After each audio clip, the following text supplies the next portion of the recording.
오늘 이 영상 하나만 잘 활용하면 시간 없는 분들을 위해 시간 절약하면서 수도권 내 집 마련을 남들보다 1, 2년은 빠르게 할 수 있을 거야.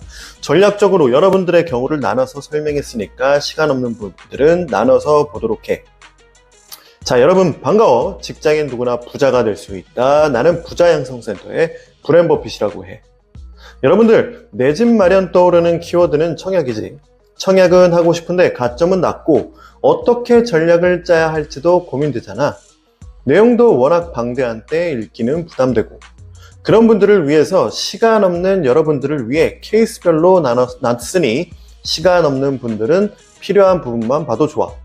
이번 영상만 잘 이해하고 활용해도 여러분들 남들보다는 1년, 2년 빠르고 똑똑하게 청약으로 내 집 마련할 수 있게 될 거야. 여러분들 관심 많을 3기 신도시와 연동해서 이야기하려고 해. 오늘 영상을 끝까지 들으면 얻을 수 있는 건 다음과 같아. 첫째, 자신에게 맞는 청약을 공략할 수 있다. 둘째, 시간 없는 사람들은 청약에 대해 속성으로 알 수 있다. 셋째, 결국 남들보다 1, 2년 빠르게 내 집 마련을 할 수 있다. 신도시란 목적은 간단하게 수도권의 아파트 공급을 통해 집값 상승을 막고 쾌적한 환경을 만들기 위해 정부에서 공식적으로 하는 부동산 정책이야. 3기 신도시 사전 청약을 넣은 분들도 있고 뉴스나 주변에서 이야기만 들은 분들도 있을 거야. 아직 3기 신도시는 본 청약도 진행을 안 했기 때문에 막연한 느낌이 드시는 분들이 더 많을 것 같은데, 3기 신도시도 10년 뒤에는 2기 신도시처럼 익숙해질 거야. 여기서 우리는 3기 신도시를 알아야 하는 이유가 나와. 현재 수도권 사람들이 많은 관심을 갖고 있고 실제로 거주하고 있는 도시가 2기 신도시지. 추후에는 3기 신도시, 우리의 거주지로 탄생하며 그 중에는 가격이 많이 오르는 도시도 있을 거야. 그래서 우리는 미리 3기 신도시에 대해서 알아둘 필요가 있어. 앞으로 3기 신도시에 대한 내용에서 꼭 알아야 하는 부분, 사전 청약과 투자에 필요한 부분을 해소시켜 줄게. 결론적으로 3기 신도시, 그게 뭐냐? 3기 신도시는 2018년 수도권 주택 공급의 일환으로 발표된 신도시야. 목적은 간단하게 수도권의 아파트 공급을 통해 집값 상승을 막고 쾌적한 환경을 만들다로 정의할 수 있어. 두 번째, 3기 신도시 입주 시기에 대해서 알아보자. 국토교통부에서는 2026년 인천 계양 첫 입주를 시작으로 왕숙, 교산, 대장, 창릉도 2027년에 입주를 목표로 하고 있어. 언제나 그렇듯 조금씩은 더 늦춰질 것 같다는 건 예측해 볼 수 있지. 애초에 첫 입주를 2025년으로 잡았는데 현재도 1, 2년 늦춰진 것처럼 말이지. 그래서 조금 여유 있게 2027년에서 28년 정도에는 입주를 하지 않을까 생각을 하고 있어. 또한 3기 신도시도 2기 신도시와 같이 모든 아파트가 입주하는 데는 오래 걸릴 것 같아. 1기 신도시는 1990년대 초반에 입주한 반면 2기 신도시는 10년이 넘게 입주를 하고 있어. 3기 신도시 또한 2기 신도시처럼 첫 입주부터 마지막 입주까지는 시간이 꽤 걸릴 것 같아. 3기 신도시의 특징, 먼저 3기 신도시는 생각보다 주택 공급이 많지 않아. 특히 임대주택을 빼고 나면 더더욱 많지 않지.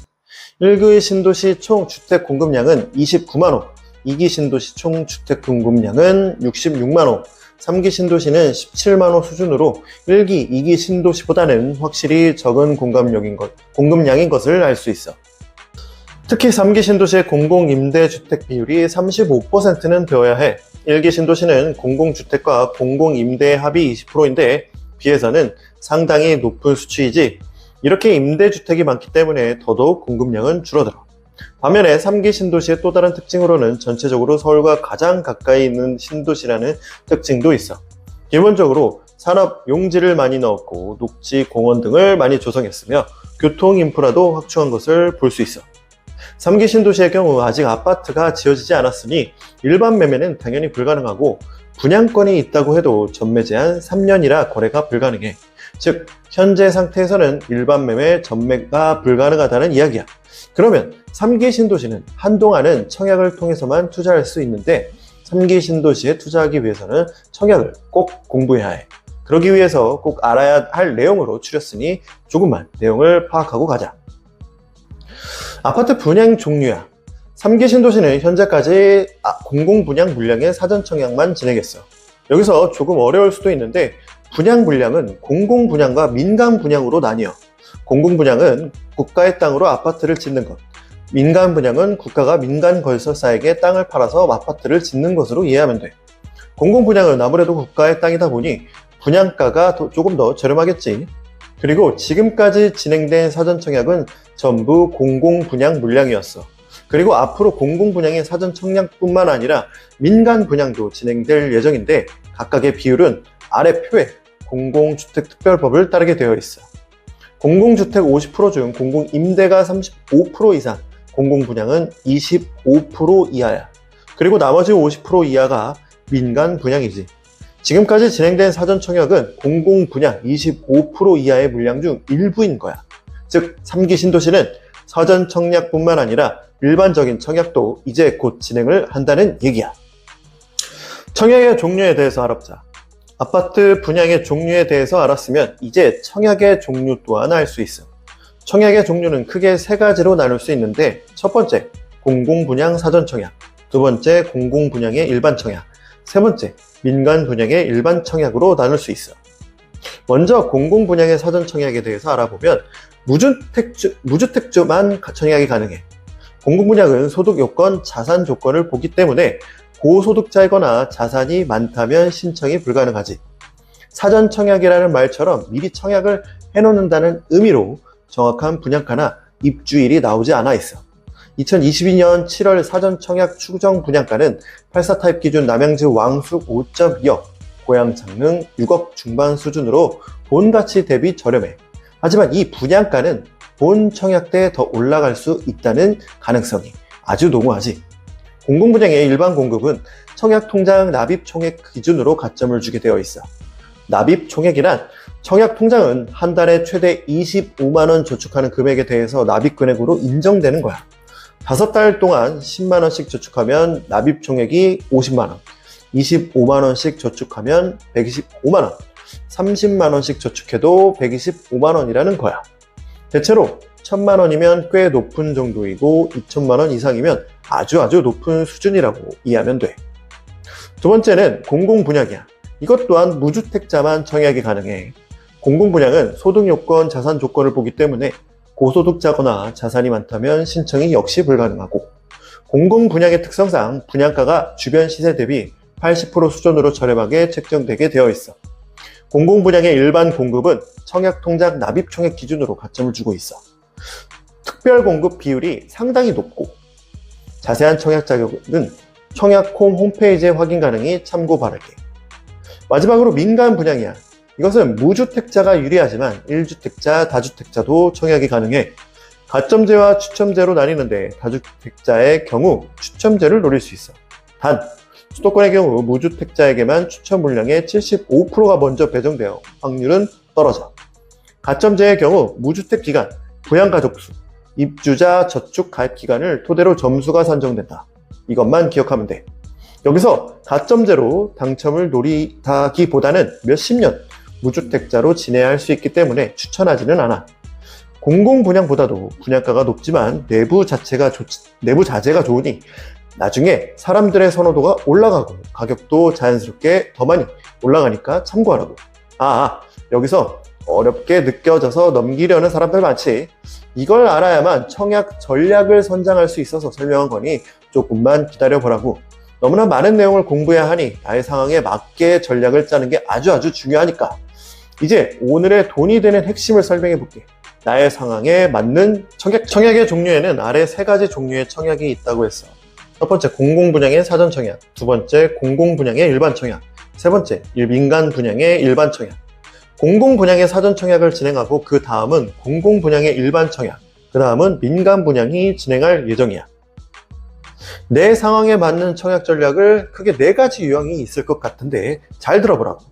아래 내용에서 내 상황에 맞는 부분만 보고 넘어가도 좋을 것 같아. 첫 번째는 다주택자, 두 번째는 노부부 분양 다자녀 가구, 세 번째는 신혼부부 특공 생애 최초 정령 특공, 네 번째는 특공 불가능한 무주택자. 첫 번째, 다주택자야. 다주택자의 경우 민간 분양의 추첨제밖에 없어. 당연히 특별공급은 공공분양도 안 돼. 민간 분양의 일반 청약의 경우 아래와 같이 추첨제가 할당이 되는데 3기 신도시의 경우 수도권 내 공공주택 지구에 속해. 그래서 60m 제곱 이하인 24평형은 추첨제 60% 정도, 84제곱미터 제곱인 33평형은 추첨제가 30% 할당될 거야. 즉 1주택자도 추첨제를 통해서 청약 당첨이 될 수 있어. 하지만 한 가지 불리한 점이 있는데 추첨제로 공급되는 물량 중 75%는 무주택자에게 먼저 갈 거야. 그리고 남은 25%의 물량을 다시 무주택자나 1주택 처분 조건이 같이 경쟁을 하게 되어 있어. 이렇게 확률은 확 줄어들게 되어 있지. 그래서 다주택자의 경우 청약은 힘들다고 보는 게 맞아. 아예 확률이 없는 것은 아니니까 1주택 처분 조건의 경우 혹시 모르니 계속 시도해 보는 것이 좋을 것 같아. 두 번째, 노부모 부양 다자녀 가구야. 노부모 부양을 하거나 다자녀 가구의 경우 될 수 있으면 청약을 하길 추천해. 일단 일반 공급보다 경쟁이 훨씬 약해서 확실한 시대 차익이 있는 청약도 당첨 확률이 올라가. 노부모 부양 특공은 65세 이상의 직계 존속을 3년 이상 부양하고 있는 무주택 세대주에게 청약 자격이 주어지게 되지. 다자녀 특공은 2명 이상의 자녀를 둔 무주택 세대에게 자격이 주어지고, 원래 다자녀 특공은 3명 이상의 자녀였는데 2명으로 줄어서 경쟁률은 이전보다 많이 올라갈 듯 싶어. 두 특공 모두 소득 요건이 있으니 잘 확인을 하라고. 중요한 건 내가 자격이 되는지 확인해보고 자격이 된다면 노부모 다자녀 특공은 꼭 노려보는 것을 추천해. 세 번째, 신혼부부 청년 특공 생애 최초 특공이야. 이 세 개의 특공을 쓸 수 있다면 청약을 노리는 것도 괜찮다고 생각해. 한 가지 예를 들어서 남양주 왕숙 B2 사전 청약 당시 신혼부부 4.8대1, 생애 최초는 7.1대1의 경쟁률이 나왔었어. 이에 반해 일반 공급은 27대의 경쟁률이 나왔는데 대략 4분의 1에서 6분의 1 정도 더 당첨 확률이 올라갈 거야. 정확한 청약 자격은 역시 청약호 홈페이지에서 확인하면 되고, 내가 자격 요건이 되는지 꼭 확인해보고 요건이 되면 무조건 청약을 계속 신청해보는 게 좋아. 네 번째, 특공 불가능한 무주택자. 특공이 안 되는 무주택자의 경우 크게 두 분류로 나눌 수 있어. 첫 번째는 민간 분양의 경우 가점이 높은 분, 공공 분양의 경우 납입 인정액이 많은 분. 두 번째는 가점도 낮고 납입금도 적은 분. 1번과 같은 분들은 청약을 꼭 시도해 보는 것을 추천해. 여기서 가점과 납입 인정액이 기준은 대략 가점 60점 이상, 납입금 2천만 원 이상 정도가 높다고 생각해. 하지만 문제는 2번과 같은 사람들이야. 2번과 같이 가점이 적은 분들은 청약에 무게를 두지 말고 경쟁률이 낮은 곳을 시도하거나 기존의 기축단지들을 매매하는 것이 훨씬 더 빠를 거야. 자, 그러면 정리를 한번 해보자. 노부모 부양 다자녀 가구는 청약을 권장한다. 두 번째, 고가점자 납입 인정액이 많은 분들도 청약 권장을 한다. 세 번째, 신혼부부, 생애 최초, 청년 특공은 청약 권장을 하고 다른 일반 매매도 시도를 해본다. 네 번째, 다주택자는 혹은 가점 낮은 무주택자는 청약만 노리는 것은 비추천하고 다른 일반 매매를 시도해보는 것을 추천한다. 그런데 여러분들 이렇게 다 설명해줘도 이런 아파트들은 현금이 3, 4억이 있어야 되는데 뭐 추천해주면 뭐하냐고 이렇게 생각하고 있지. 이렇게 돈 없는데 무슨 아파트를 살 수 있냐고 포기부터 하시는 분들을 위해서 인생 격변 지침서를 받을 수 있는 곳을 고정 댓글에 달아놨으니까 한번 가보라고. 나는 초기 자금 0원으로 1년 남짓한 시기도 안 되어서 800만 원 정도 수익을 보았고 지금 2년도 안 된 시점에서 1억 이상 오른 수익률을 보았어. 이러한 시스템으로 따라하면 소액으로 억 단위로도 벌 수 있다고. 아래 그림처럼 말이야. 돈 요구하는 것은 아니냐고. 아니야. 나도 여러분들처럼 함께 부자 되는 세상을 만들려고 여러분들의 실행력만 요구하고 있으니까 걱정 알지 말고 들어가 봐. 실행력이라고 하면 고정 댓글에서 돈을 버는 방법을 읽어보는 것이야. 그리고 지금 이와 같은 영상을 이해하려면 모두 설명할 수 없으니 책으로 정리를 해놓은 것이니 꼭 읽어보라고. 대부분이 안 알려줘도 안 할 테니까 다 공개해놨어.